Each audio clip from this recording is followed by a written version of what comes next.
My name is Robert Ray, and I've been involved in this far longer than I intended on being involved in it.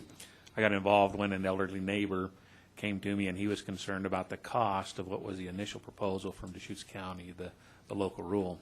And he was relatively affluent. He said, look, I can afford this, but there are other people in my age bracket who can't afford it. Somebody has to do it.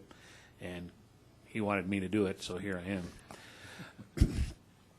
am. I know and have always said that there are some areas that need more attention than others.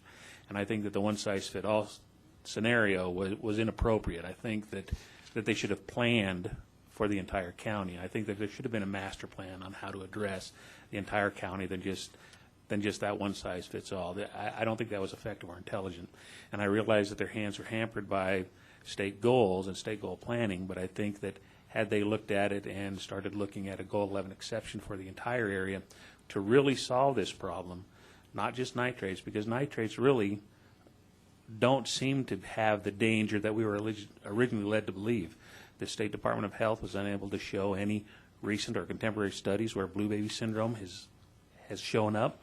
There in 1994-95, 11.5 million people drinking from city waters systems were over the 10 milligrams per liter level, and there's no increased incidence of the blue baby syndrome. So that was the bat that was continually swung around, and it just doesn't hold water. So there are no contemporary studies on some of the nitrate issues that we were led to believe, and even we're told that was going to affect Bend and Sun River, which now the DEQ hydrologists say that's pretty highly unlikely. Bend derives its water from an entirely different watershed. They were never in danger from nitrates from Lapine. In fact, storms here in Bend probably puts more nitrates in the water than Lapine ever will. It's really, the riparian area down there is going to be a pretty effective filter for nitrates. But there are other things that are probably going to have to be addressed and would be better addressed by a Goal 11 exception and be able to address a neighborhood one time than rather go back and hit everybody again in a few years when something comes back that's really bad as far as pharmaceuticals, household chemicals, things that these ATT systems don't treat for.